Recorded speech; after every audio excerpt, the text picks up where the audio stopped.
My name is Nick, and welcome to my channel, where I like to talk about scary stuff. And Mike Flanagan has a new show on Netflix, Midnight Mass, that I'm sure everyone is going to be watching and talking about, and I know nothing about it. It's like a priest comes to a small town and religious horror happens. I hope. I don't know. I haven't watched it because this is going to be a binge with me review. As opposed to reviewing the entire season, I'm going to review it episode by episode, recording my binge experience. So I'm ready to get into this. I'm going to start doing this right now.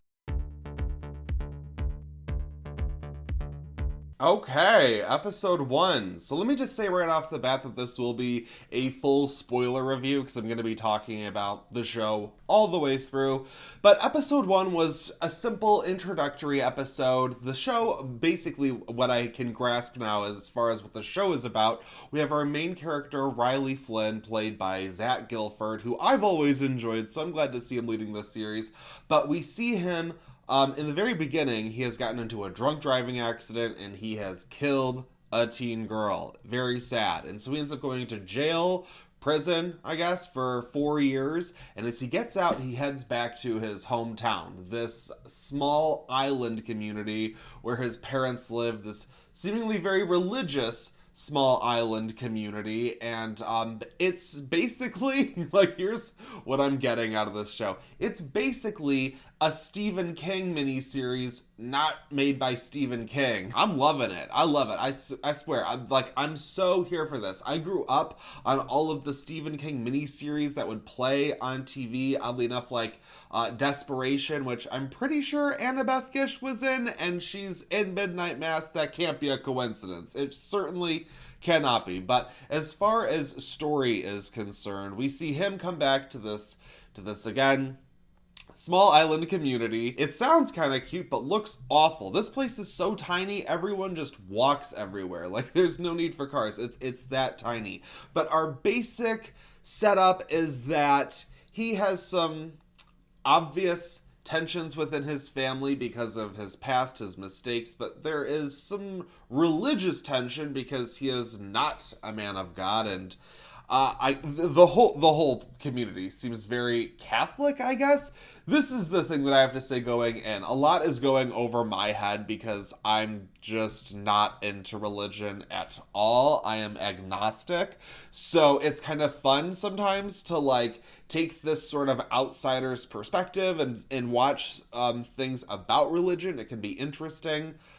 Sometimes not. Sometimes I'm just like, I really don't care. But this seems to be celebratory and critical of religion at the same time in ways. I don't know. We're one episode in, basically. So we're introduced to all of our characters within the town, and it's just so Stephen King. I mean, we have our family with their troubles, and our main character with his past is trying to figure out what to do with his life as he's rekindling this connection with his old flame, played by Kate Siegel, who we all love. She is Erin. She's this pregnant woman who also left, but then came back because of her own personal reasons that I'm sure we'll discover. We have the new sheriff in town. He is a single father. We have Annabeth Gish plays this doctor woman who is taking care of her elderly mother with dementia, and I don't know, no one's really standing out or really all that interesting right now. But the arrival of the new priest in town, because their main priest, he's like old but on vacation, and so we get a new guy coming in because of some health scare. And what's interesting as far as the horror elements are concerned in terms of what we might be getting, characters are talking about this almost Mothman-like creature, this like creature with wings that they're seeing kind of flying about. And so this new priest comes into town, and next thing we know, there's this storm. They're preparing for the storm. That's already happening. But after the storm, we find a bunch of dead cats all on the beach, just all up and down the beach, just dead cats. So anyone who doesn't like animal harm in your stuff, watch out. There's some sad imagery. And that's where the episode ends. I have no idea. Is there an actual creature out there? Is our new priest the creature? Is our new priest just someone who eats cats? I don't know. I gotta keep binging. Okay, 2 episodes down, and these are some long and loaded episodes. So I am not going to do a breakdown of every episode. I mostly just want to talk about how I feel about it as we go. But let's go to the beginning of the episode, where we have the townspeople of Crockett all come out to the beach. They're looking at all these dead cats, and there's a really well executed single take. Way to go, Mike Flanagan, as we move from one group of characters to another as they're talking about what they're gonna do. And basically they decide they're gonna kind of like round them up and just burn all of the cats in case there's some kind of infection or something that could be spread. And we continue on with a little bit more of the same in terms of deepening the relationships that we're already been introduced to. A lot of Riley and Aaron as they're starting to connect more, and of course, probably rekindle that flame from the past. That's how these things go. And Father Paul, who I now know what his name is, he is also deepening his relationships with those in the community. And I have to say, so far, by the end of this episode, I'm a little disappointed in kind of the focus. Like, obviously, I know we have 5 more episodes to go, so I'm just talking about where we stand right now. But the greatest through line that I caught from this episode was that we're seeing a little bit of what I believe we're going to be getting that's going to be the heart of this show, and that with the arrival of Father Paul, there will be some good things that come and also some bad things. But the good and the bad go together. Like when something good happens for another, we see something bad happen to someone else. For example, we have Annie, Riley's mother, who in one scene finds that all of a sudden her vision has improved and she doesn't need her glasses. And we go to the main center of this episode. They're having this crock potluck for Ash Wednesday. They go to the Ash Wednesday service. Everyone goes, and then they go to this potluck afterwards, where we see Joe, the town drunkard, his dog Pike, dies, unfortunately. And it's a big scene, and everyone is looking. And we see just before this that the dog is eating a hot dog on the ground. And I'm sure someone gave him a poison hot dog. And it is very sad. We got dead cats. We got dead dogs. You got to lock up your pets in Crockett, okay? And this was interesting because, of course, we're seeing that good and the bad. But in the very beginning of this episode, or closer to the beginning, we see Lisa, the wheelchair-bound daughter of the mayor, who Riley's younger brother... Warren? Is that it? Anyway, the brother has a crush on Lisa, and she goes to church every single day. After Ash Wednesday, there's another scene in the church, and they're talking about Beverly, that crazy religious lady. She's like, oh, isn't it interesting how it, all clears out after, the big events. People stop coming. Which, I think there's some good criticism of religion and religious people in this show, but that's not really what I'm here for. But anyway, so we see that Father Paul is building this relationship with Lisa. And at the very end of the episode, we see that she has regained the ability to walk. He, convinces her to stand and walk in church, and everyone is like, oh my God, as if this is one of those situations where people are like handling the snakes and whatnot. Oh God, church is so scary to me. But I found this to be a little disappointing because in the middle of the episode, of course, Riley, I know, is our main character, and Father Paul decides to set up an AA charter right there on the island so that Riley doesn't have to go to the mainland, which I would be like, hello, I need a break to go to the mainland. What are you talking about? I need that. That is like my release. Now, of course, he's trapped there, which, we can only see where this is going. It's not going to be good. It's not going to be good for anyone. But throughout their conversation, there's a lot of talk of alcoholism and religion and blah, blah, blah. But we peripherally learn, like, through Riley, that Joe, the drunkard character whose dog died, accidentally shot Lisa, which paralyzed her. It was like a hunting accident, even though they call out there's really not a whole lot to hunt on this island. So, big accident. And I just found it to be a missed opportunity because we should be getting more of this relationship with Lisa and Paul. That should be a bit of more of a focus. I mean, we've got 7 episodes. They're all like an hour long. I feel like we should be jumping around a little bit more because it's like we learned about this really important thing about Lisa.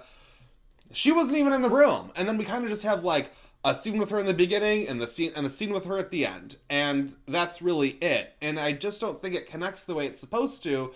And I think it's doing a disservice to the characters of the show. I don't know. I'm just talking about how I feel as we go.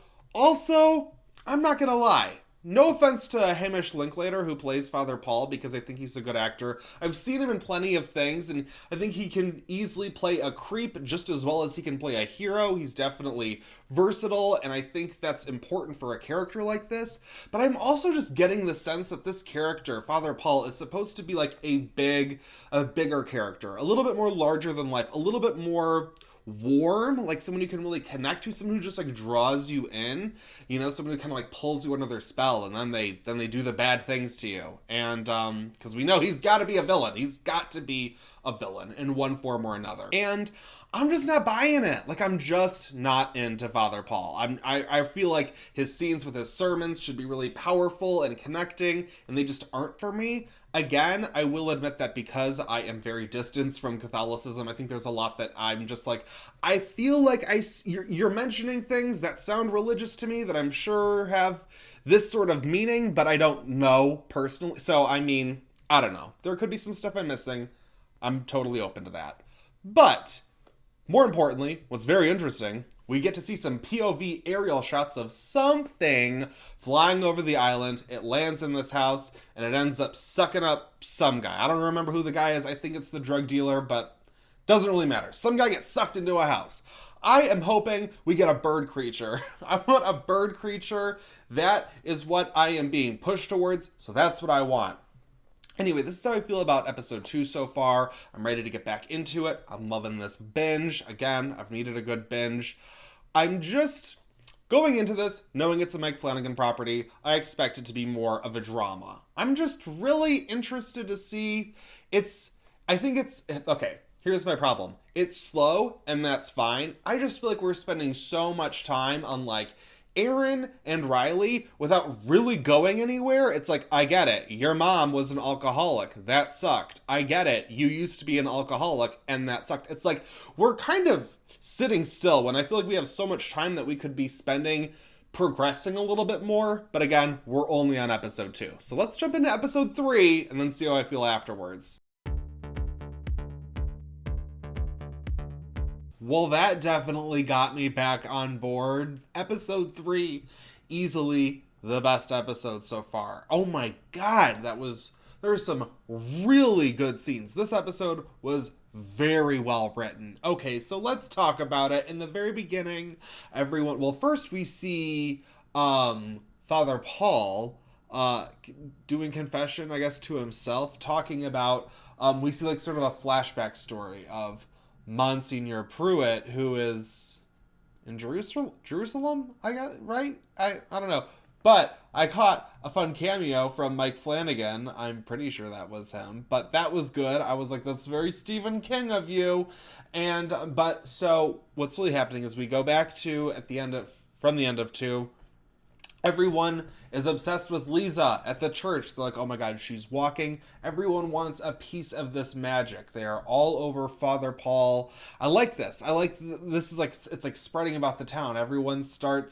I think there's a really good montage. I know people don't like montages. I do. I think there's a great montage of like the entire town. They all start coming to church. Everyone in town is obsessed with miracles happening. They're like, I want some of this goodness from Father Paul to rub off on me. So yes, everyone is going to church. Father Paul is visiting Sarah's mother at home still, and she like is like up and walking around. She like walks up the stairs. She regains most of her like mental faculties, and she's back, which was like a like heartbreakingly heartwarming scene when like Sarah recognizes her mother again and they have a moment. It was a lot. There are some really good scenes. So once we get into the meat of this episode, this is so good. So Lisa goes to confront Joe at his place. And I gotta tell you, one of the problems I've been having with Midnight Mass is all of the monologuing. I'm just like, I'm sorry, but I'm just not buying that any of these are real people. But right now, I don't even care. I don't care, because this is so good. Lisa tells off Joe as hard as possible, while also telling him that she forgives him. And she's like, I'm over it. You're basically living the worst possible life you could live. Like, what, I don't need to tell you to go to hell. You're already there, basically. And he just breaks down over it. This scene was so good. It, like, made the episode. I was like, okay, we're doing good things here. I'm back on board. I'm so into this. And so from there, Joe ends up going to AA. So now there are 3 people in AA. And, but I think this is before that, but there's another amazing, great scene. So Sheriff Hassan finds a Bible in the house and is like, oh no, they're coming for my kid. And there's like a PTA meeting, I guess, or something. I don't know. It's just like a meeting of the core characters we need for this scene, gathering at, I guess, the school or whatever. But he brings up the issue of, religion in school. And I thought this was so well written. The debate that unfolds is so, like, exactly how that conversation goes in that environment. It is so spot on and so well done, and so, I think, says exactly what this show is about. It's great. Bev is basically the villain. She's like the lady from The Mist. She's awful. We hate her. She's the worst. I'm wondering if she's gonna go full villain or if maybe she'll have a redemption arc. I'm not sure. I don't know if she can be redeemed. But that was so good. We then go to, yes, AA. And afterwards, well, we see that Father Paul is having these coughing fits. And he's having some trouble. He might be having some health concerns of his own. And then we see Riley and Joe walking home together, talking about improving their lives. I gotta say, I really ended up enjoying this. Out of nowhere, this sort of friendship forming between these two, within these 2 scenes, back to back. That's kind of one of the things that hasn't been working for me with the show, where it kind of sticks on something for too long, and I'm like, we've got lots of other people to see, let's go. But I thought this was such an interesting pairing and a really cool, like, positive friendship formed that I just thought, like, everything they were talking about was very good, and I liked it. And then there's this great scene where Ali comes to Hassan and is like, hey, I want to go to church on Sunday at St. Patrick's. I want to go see what it's all about. So many of these other students are going. I just want to be a part of it. And they get into talking about the difference in religions and whatnot, and the way religion is being used on Crockett Island at this time, especially led by Bev. And it's really interesting. I really enjoyed this. I felt like everything was really coming together in this episode, specifically within, like, this scene, the scene at Joe's place with Lisa, and then that PTA scene is what I'm calling it. I've just felt like the writing is so strong. And it's just... The slow build up I didn't appreciate at first, but the way things are starting to connect, I'm really enjoying it. Now on to the batshit portion of this episode, because Bev is at, like, the Monsignor's place, whatever. I don't know, does she live there too? Weird. But she ends up having Wade and Dolly over, the mayor and his wife, Lisa's parents. They trying to keep track of everybody, and they're talking about throwing a party for Father Paul, and then he shows up and they're like, oh, look at that, you're here. And then he collapses and he's just, like, spewing blood and looks like he dies, and we're like, what? And in this moment I was like, oh my god, is Bev gonna take over? Is she gonna be, like, the actual villain? And she, like, I don't know, like, kind of like stokes the fires of, like, mass hysteria and stuff, and I don't know. But no, because as we saw with the trip of Monsignor Pruitt, he gets caught in a sandstorm. I missed something, but he ends up, like, walking into a tomb for shelter and is attacked by an angel slash demon slash vampire, and, like, attacked, and then drinks the blood of the angel slash demon slash vampire, and then I think maybe, I don't know, I guess becomes, well, okay, so I guess then I don't know, I'm interested to see where this goes. But what we end up discovering is that Father Paul is Monsignor Pruitt, now just young, like, I don't know, maybe he got, like, the elixir of life from, maybe it is an angel, and he's now back to young, because I'm like, well, that's not how it works with vampires, necessarily. Although, that would be cool. Imagine that. Imagine you get turned into a vampire, but you get turned into, like, the best version of yourself as a vampire forever. That'd be good, because I always thought, I would hate to be turned into a vampire fat. That would suck. Not that vampires are real. Let's talk about Midnight Mass. Actually, that's the end of the episode. I want to get back to binging. I gotta watch one more episode. It's over an hour long. It's an hour and 10 minutes. And, like, these episodes are very loaded, but I keep calling it a Stephen King miniseries because it feels like a book on screen. I gotta say, It's heating up. Things are getting good. I'm hoping let's see if the train keeps going. Let's see. Let's go. Okay, shit is getting real on Crockett Island. This episode at first felt more like episode 2 to me. It was a little uneven. I can't say I loved it, but it ended with a bang. It ended with one of those moments where, Netflix is like, are you still watching? And you're like, yes, I'm definitely still watching. Okay, so I don't think I've actually said this, but I feel like we've all been able to tell from the very beginning, like, Aaron's gonna lose that baby. As soon as this episode started, I was like, okay, so that's not gonna happen. Before I could even finish my note of, like, baby's gonna die, it was like, boom, baby gone. Aaron goes to see Sarah, the doctor Sarah, who is like, I'm sorry, but you're not pregnant anymore, or what? Which was like, what?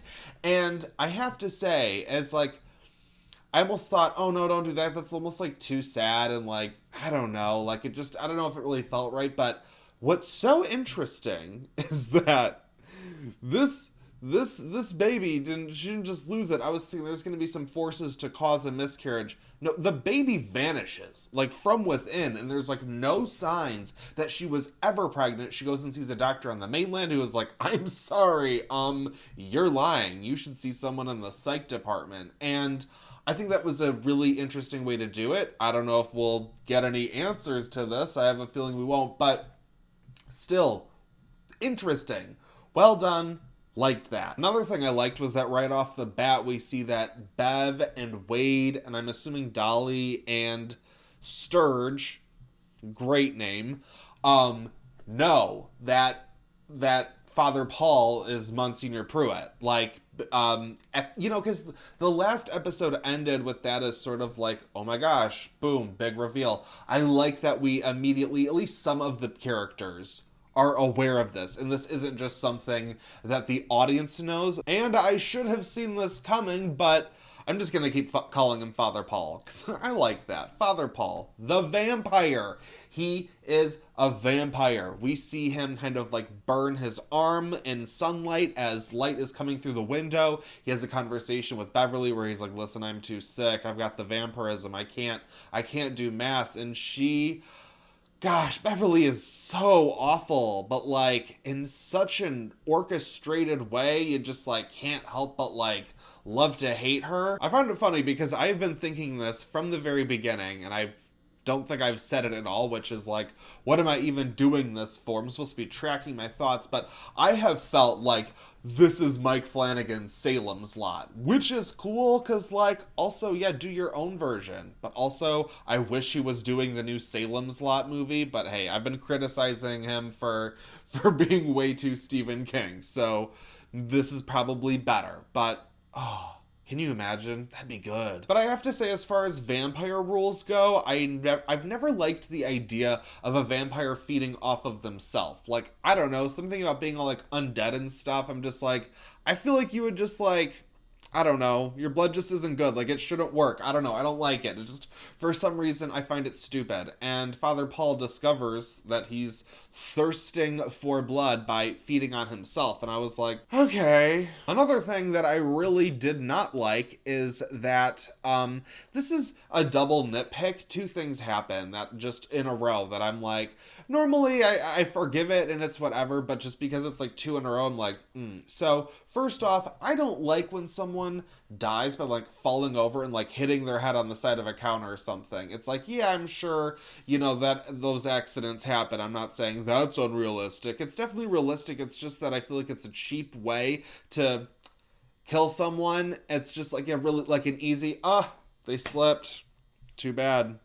Too bad the island was there. The fucking murderous countertops. Where's that movie? We got killer jeans, killer tires. We need killer countertops. But I also don't like whenever you have like a villainous character, especially some sort of monster, especially a vampire or a werewolf or something of the like, who like takes advantage of an accidental kill to live out their like urges in order to like, go there and cross that line. And basically, unfortunately, Drunkard Joe goes to see Father Paul, and he like hug attacks him. He's like holding onto him in this hug like way too long, and Joe tries to break free and he falls over, bashes his damn head open against the table. Wouldn't you know? Okay. And so then Father Paul is sort of like, oh, I should take advantage of this, like, free blood, basically is like how I look at it. It's like, no, they should earn it. Like, the villain should be a villain. I understand humanizing your villain, adding layers to them. It really doesn't to me. It kind of just feels like a cheap way to get where we need to go without actually, like, making your character go there. And it's like, I want to see that. Show me that struggle as they're, like, pulling off the murder. Like, that's more interesting to me, other than, oh, this body fell into my lap as I was so hungry for blood. Whatever am I to do? This is so bad. I'm taking way too long with these. I'm sorry that this video is 5 hours long, but you know what? We're here, we're doing it. So one of the things that I haven't touched on that I think now that we're halfway through this limited series, I should probably get into, and it's my biggest complaint with not only this show, but also I would say Mike Flanagan's previous Netflix work with the other 2 seasons of, like the Haunting seasons, Haunting of Hill House and Haunting of Bly Manor. It's just that I think everything is, like, done to the nines, like, looks amazing. Like, costumes are great. Cinematography is on point. Production design is out of this world. At the same time, I feel like I'm seeing a production. Like, I feel like I'm seeing something produced. Like, we're in this tiny little community where everyone is supposed to be poor, yet everyone is wearing very wardrobe department clothing, that sort of thing. And where it really is sticking out is here. So Erin's all sad and going through some old things, cleaning out her house, and Riley comes over and they monologue at each other about what they believe happens after death. And I like that this show is getting to the heart of what it's doing and talking about religion. And that's what I break it down to, again, as an outsider agnostic, is religion is something that people, I won't say cling to, I will say they enjoy it so much because it usually provides an answer when it comes to death and the afterlife. Or, I guess I'm not a religious expert, so I should shut up. But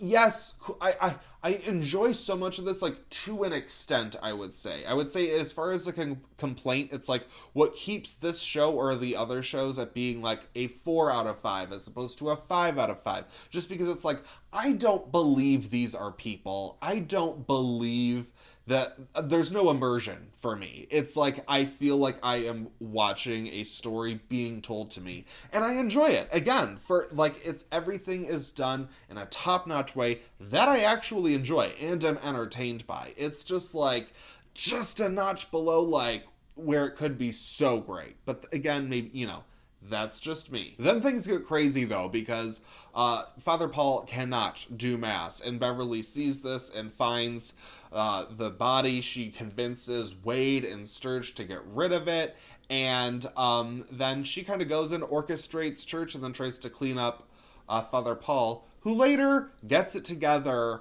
for AA, which is now just down to him and Riley again.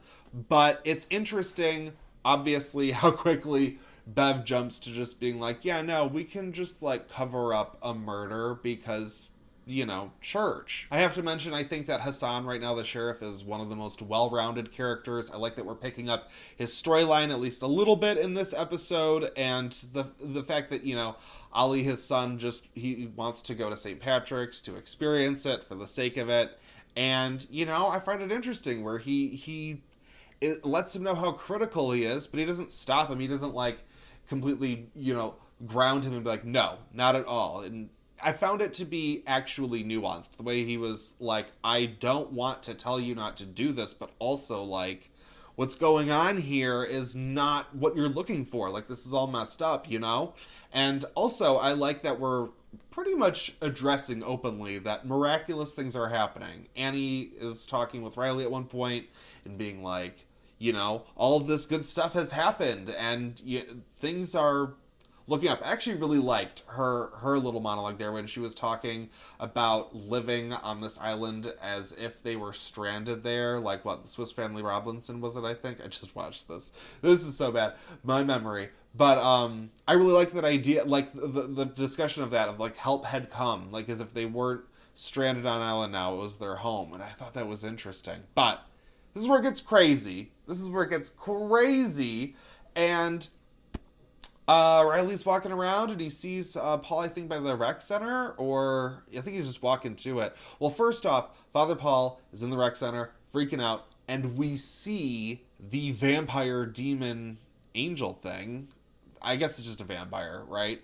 A flying vampire. I want to learn more about it. What is it? Just a demon? Straight out of, like, because this is obviously a religious show and the rules are wonky, as I was saying. Anyway, shows up and is basically filling up like a wine jug with its blood for Father Paul to be giving out at or during the sacrament, whatever, I don't know.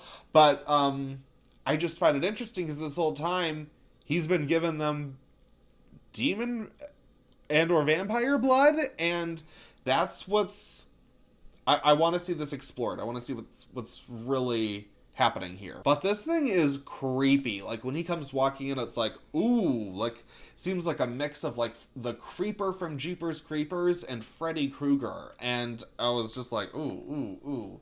You know, Mike Flanagan, if you weren't so obsessed with writing great dramatic dialogue and great dramas, I get it. You do some really scary shit. Can you imagine a Nightmare on Elm Street movie by Mike Flanagan? Oh my god. But then Riley shows up and this thing takes him out immediately, just like flies across the rec center, takes him down, starts drinking his blood, episode ends. I was gonna cap it here. I think I have to do one more episode. Maybe just one more episode. Well, guys, things are certainly happening on Crockett Island. I have both so many thoughts, yet also so few. So one thing that I want to share immediately that I probably should have said like 3 episodes ago is just that Mildred is clearly played by a younger actress in a way that wasn't working for me until maybe an episode ago, as Father Paul was visiting her more and she like recognized him. I was like, oh my god, he is going to give her the same treatment. She is going to get younger. He's going to try and make her younger and in his same image, you could say, and like so they can be a couple. Like that was what was kind of festering, and I'm certainly seeing that at what are we talking about? Episode 5. I don't remember where how it really starts, but the thing that I want to get to is just that Mildred appears even like 10 years younger. Her daughter Sarah's like, what? Then they go to church and everyone else is like, what? And they're like, these miracles are happening. And then we get into some straight up Stephen King shit that I love. What I love about Stephen King, perfect example would be Pet Sematary. I should say the thing first, but what I love is the way his writing is so interconnected that things will be building in such a way where we hit a point where the danger is so clear from so many different perspectives that once it hits, it's like the plot progression is like dominoes falling, where you're just like, it's all just lined up and going. And people are now missing. You have that drug dealer, confirmed it was that drug dealer killed in that house by winged creature, vampire, demon, bat person thing. And the mother of that character goes to the Sheriff Hassan and is like, you gotta find my dead drug dealer kid. All mad and sad like a mom is. And then you've got Aaron also showing up going, my man's has disappeared. Like, maybe it's nothing, maybe it's everything. My baby vanished, my fetus vanished, I'm sad. Maybe go look for him. And so we also have Joe missing. So it's not like, so it's like all lined up, right? And then we see, which I was curious. I was curious to see how this would play out. And having watched the entire episode, another very full episode, I get like light but full at the same time. I was, as I'll explain, because Riley appears at Aaron's door and is like, hey, let's go on a boat ride. I love his lines like, let's go for a ride. Let's do like we used to, like take a little boat out onto the water and, you know, kind of talk until the sun comes up. And she goes out, to hear him out and be like, why have you been, where'd you go? You disappeared. What's happening? And he explains to her, and this is basically an explainer exposition dump episode where we then flash back to Riley waking up in the rec center after being attacked by the vampire thingy, and Monsignor is explaining to him that he is now one of his kind. He's a vampire as well. And Bev, of course, knows immediately. It spends the majority of this episode basically doing like 10 minutes worth of work, but just monologuing, because that's what this show is doing. And I get it, and it's fine, but it's definitely, this feels like the sort of like the break episode where we sort of slowed down and kind of got caught up on everything. And not really a whole lot happens. They're just in the rec room as Riley comes to terms with his fate. And I found it really interesting because I thought this was the character who we just learned was very okay with a natural death. And I thought this progression really gave that monologuing in the previous episode some weight. That really worked for me. And then we go to the end, where we then cut back to Riley and Aaron on the boat, out on the water as the sun rises. And I thought this was fantastic, because part of me was like, well, you know, if Riley was actually killed, that would again add some more emotional weight for me personally. Like, you don't expect your main man to get killed off. That's a power move. I love that. And to see him then brought back immediately as this immortal figure, I was like, oh, well, you know, that makes sense. That's so, like, sort of the TV thing to do. Why not? Let's just go with it. And then we see that he straight up tells Aaron to get the fuck out of there. He's like, row to the mainland, go on, run, live your life.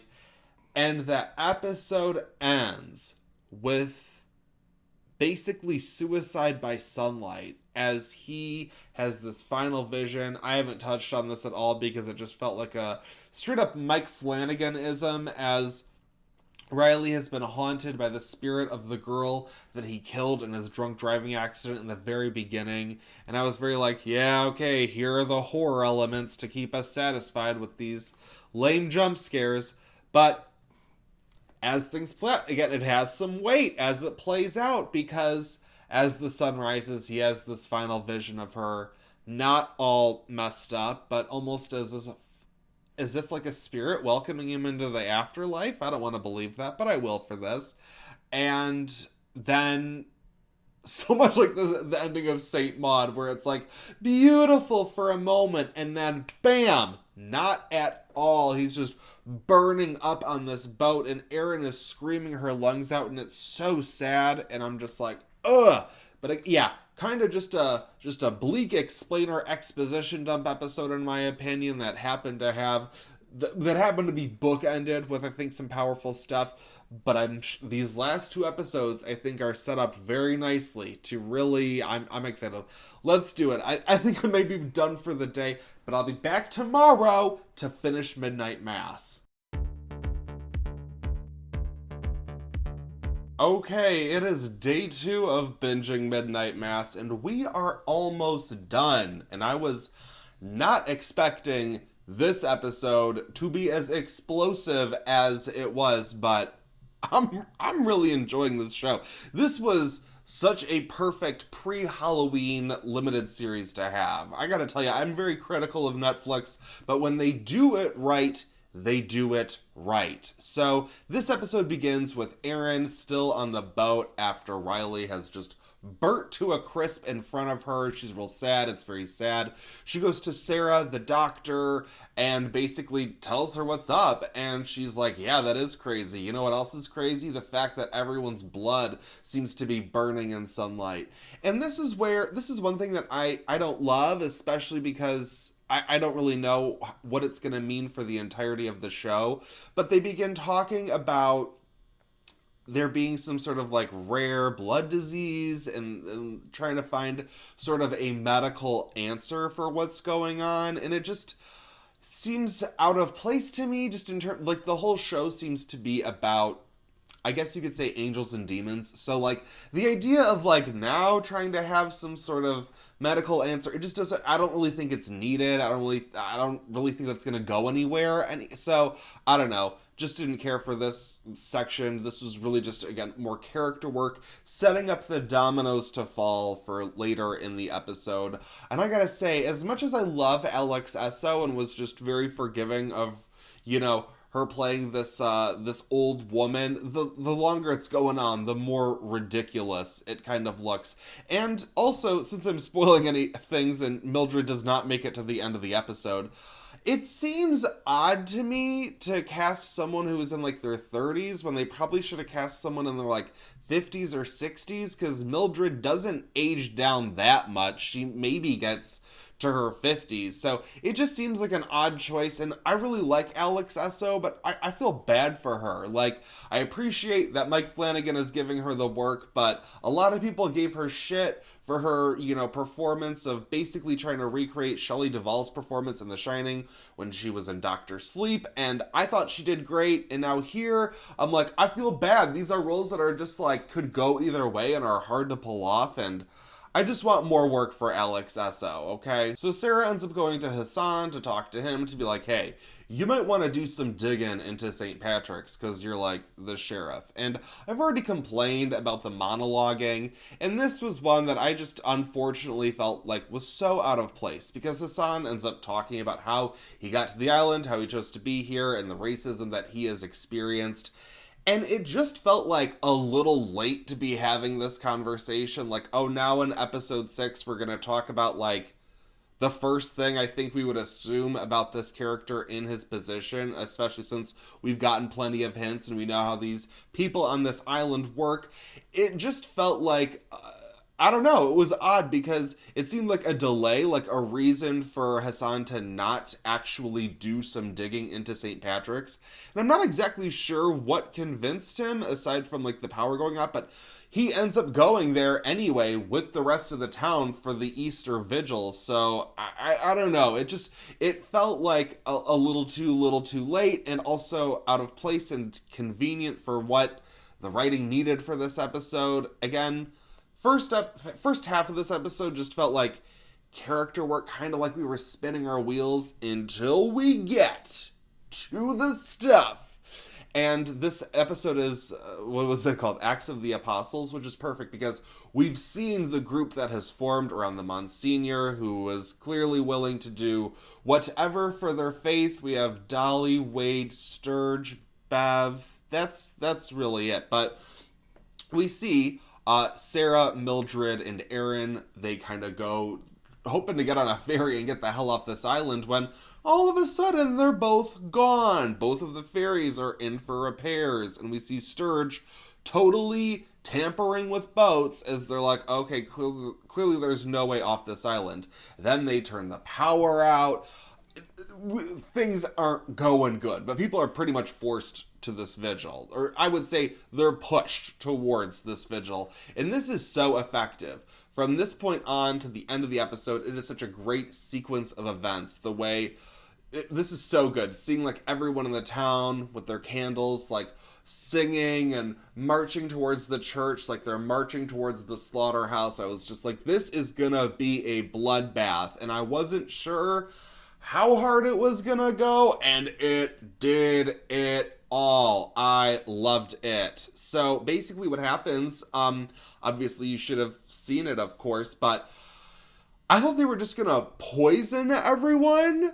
And okay, so because everyone has been drinking the vampire blood in the wine, they've all got a little vampire blood in them. So when they die, they're brought back, which is interesting. I'm like, okay, so it's already in their system. I was kind of wondering how this was gonna play out. I'm like, what are we doing here? But okay, makes sense. So it's already there. So if they die, they then come back. So this is like some straight up like vampire Jonestown shit. They have cups for everyone there full of poison. We see Sturge drink some poison and then he comes back and it's like, oh shoot. I thought they were just gonna die and be like, you're heading off into your next life, just like some Jonestown shit. But we actually see Sturge come back, and then other people are like, oh, okay, so they start drinking, others don't. Everyone is here. Like I said, even Hassan is here.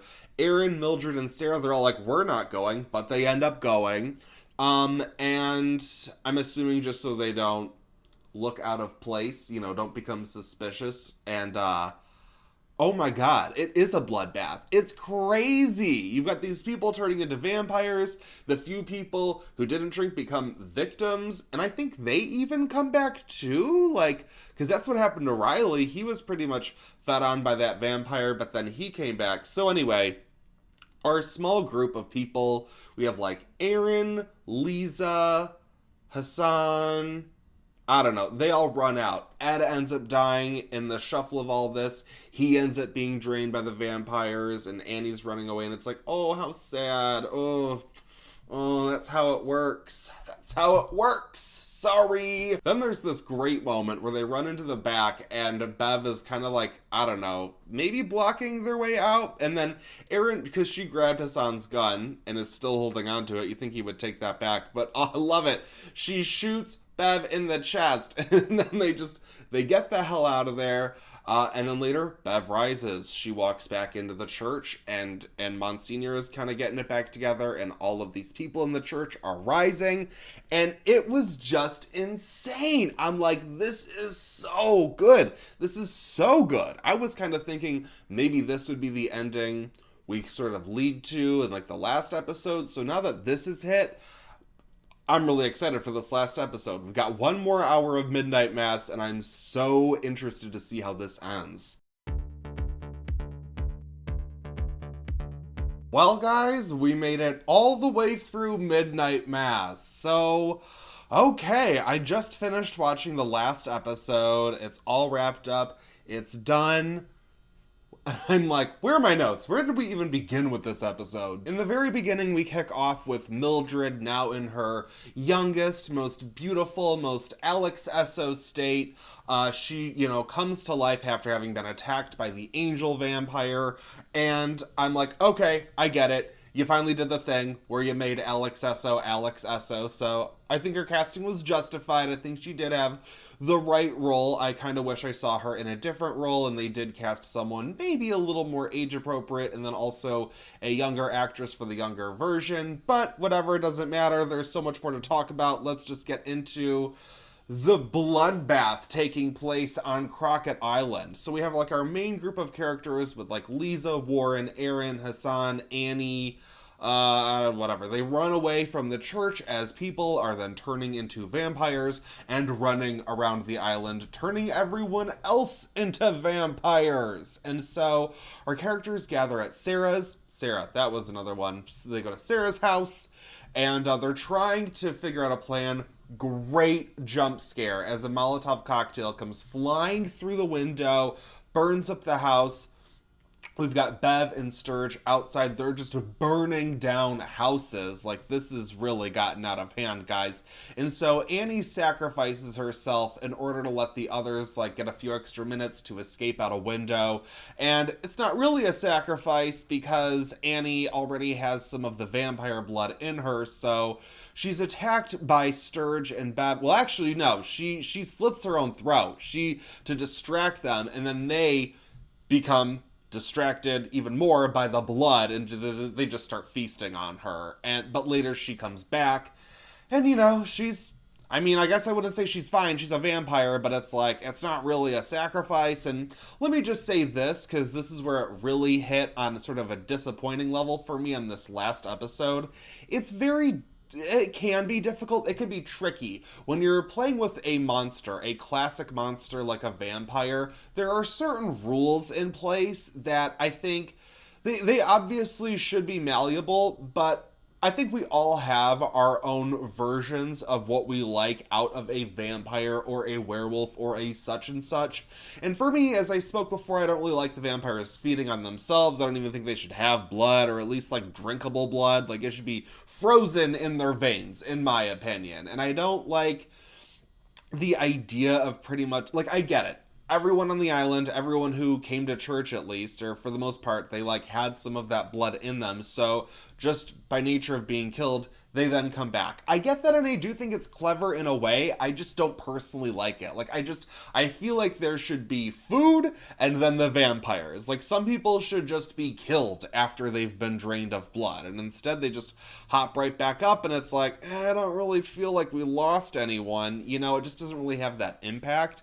And I just like the idea more of like a vampire turning someone personally. And we see that, including one great scene. And again, I get how it's done. I'm just being honest. I just didn't really like it. We do learn some information that I am kicking myself for not figuring out earlier. And that's that Sarah is actually the child of Mildred and who I've been calling Father Paul, who is really Monsignor Pruitt. He's Father John. So really, Sarah is the daughter of John and Mildred, and I'm just like, God damn it, like, with that scene at the crock potluck when Sarah's like, he's been watching me forever, my whole life, and I just sort of took that as a weird, priesty, homophobic thing, and then the obvious, like, past romance between John and Mildred as that came into play. I'm like, oh, I so should have seen this coming.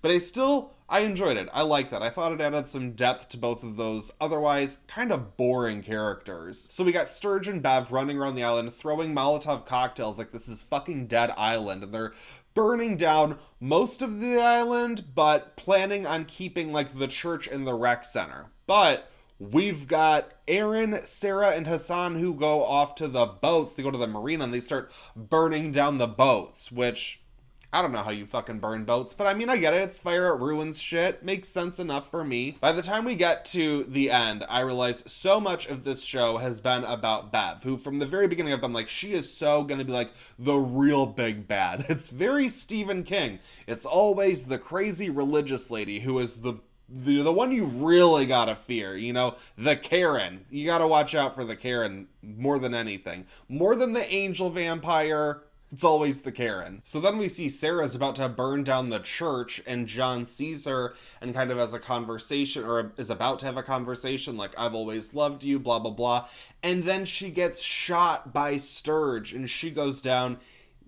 John attacks Sturge, they kind of fight for a minute, and then Mildred sees her daughter down. And this was a good scene. I liked this part where John tries to feed Sarah his blood in order to bring her back, and she spits it out. And I thought that was so good.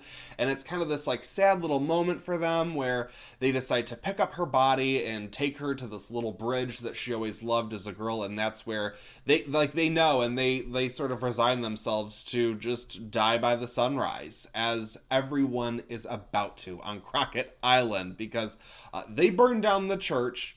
And Bev is like, okay, well, you know, we still have this rec center. She has the rec center all set up with beds, which I'm like, at what point did she do this, considering everything that's gone before it? Like, it doesn't matter, whatever. It's a show. Let's just go with it. So then Hassan is seen about to burn down the rec center when Bev shoots him and he goes down, and then we see Erin is already inside having poured a bunch of gasoline around, and she steps out, and before she can light it up, she is attacked by the angel and just like whipped across the yard, and then she's being drained, and it's like, well, great.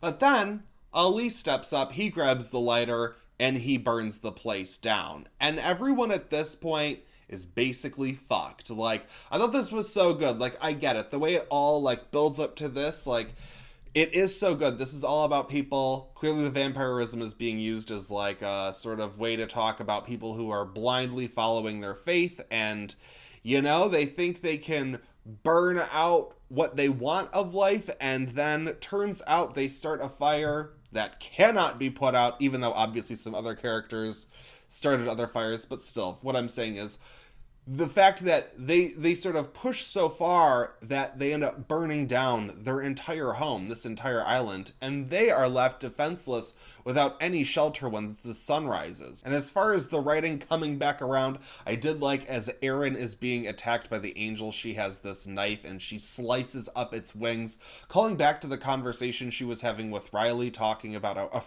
the monologue she was having at Riley, as this show goes, where she was talking about having to clip a bird's its wings as a kid when she was forced by her mother, who was basically evil, and I thought that was good. It's like, although I also kind of felt like Erin has been like harboring all of this anger for her mom, and justifiably so, but at the end of the day, what it comes down to is like almost all of that horrific treatment that she suffered by the hand of her mom, like kind of trained her to be the person that she was in her final moments. I don't know. So in her dying moments or her turning into vampire moments, whatever, she has this like another imagined dialogue at Riley where she's kind of having a different version of their conversation about death and what happens afterwards. And she's pretty much talking about just like sort of being like returned to the earth, which is beautiful for her character, and I get that, but I just like, for the 7+ hour journey of this show to get to where we go, I didn't really feel like it was making any kind of concrete statement. I was like, yeah, and at the end of the day, it all comes down to belief. It's just, you can believe that. You can believe any number of bullshit theories. I mean, you can, but like, what's really being said here? Just not much, honestly, in my opinion. And I don't want to be critical because I like, especially within horror, talking about religion and mostly like religious zealots. But this show, I just kind of feel like it was this whole long build up to a message I've heard before, and mostly in a lot of Stephen King's work, and it just kind of felt like preaching to the choir a little bit. Like, not that there's anything wrong with that, really, because it's like, obviously, I think we're all on board with the message, but I didn't really feel like I got anything extra, or anything additional, or anything I really hadn't seen before. I guess the way vampirism was used within this small community was kind of interesting. Again, I simply didn't really like it. Like, I get what it's doing, and I appreciate that, but I was like, well, you're kind of like twisting some rules that I like personally, so I'm nitpicking with that. But ultimately, wrapping it up, where we kind of end, well, we end on Lisa and Warren, who escape on a boat, and they're really the only survivors. And I just, it's like, this is kind of how I feel about most of it. In the very beginning, Warren was prominently featured. Lisa had her show-stopping moments in episode 3. But for most of this show, we've been focused on here, there, over there, other places, all around.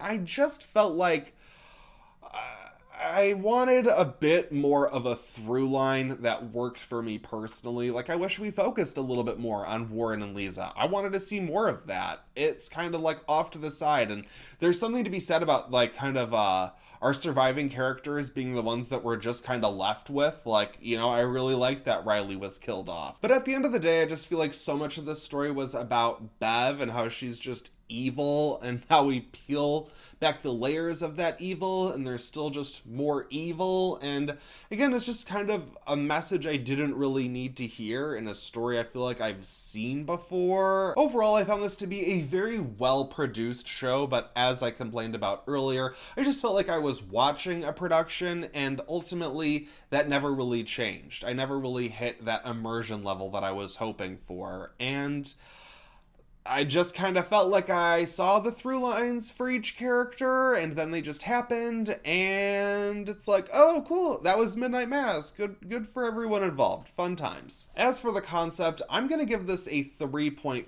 out of 5, because even though I might be a little negative on some of the messaging, I do think it's important, and I can't help but love the Stephen King of it all. For the execution, I'm going to give it a 4 out of 5, because once again, Mike Flanagan has brought us an immaculately produced TV show for Netflix.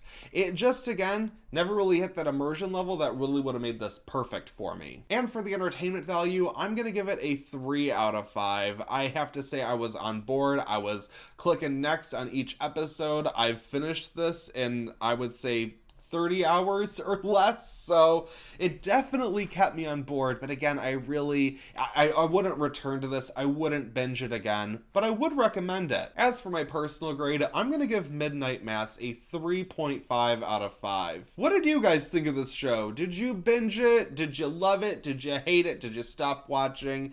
Do you want more? Are you wishing there was a Midnight Mass 2 coming? It's a limited series. I don't think we'll ever go back to Crockett Island, but it was a fun trip. I do have to say, this was, I think, the perfect like weekend binge kind of show. It's exactly what Netflix puts out. It's usually what I try to avoid from them, but you know what? Here we are. Thank you so much for watching this ridiculously long video. If you guys hate this style, well, don't worry, because I'm already planning on doing it for Slasher Season 4. Thank you guys so much again. I really appreciate your support as always, especially if you made it to the very end of this video. I definitely want to hear what you guys think of this show. There's a lot to talk about, so sound off in the comments. If you are not already, follow me on Instagram and Letterboxd for more movie recommendations.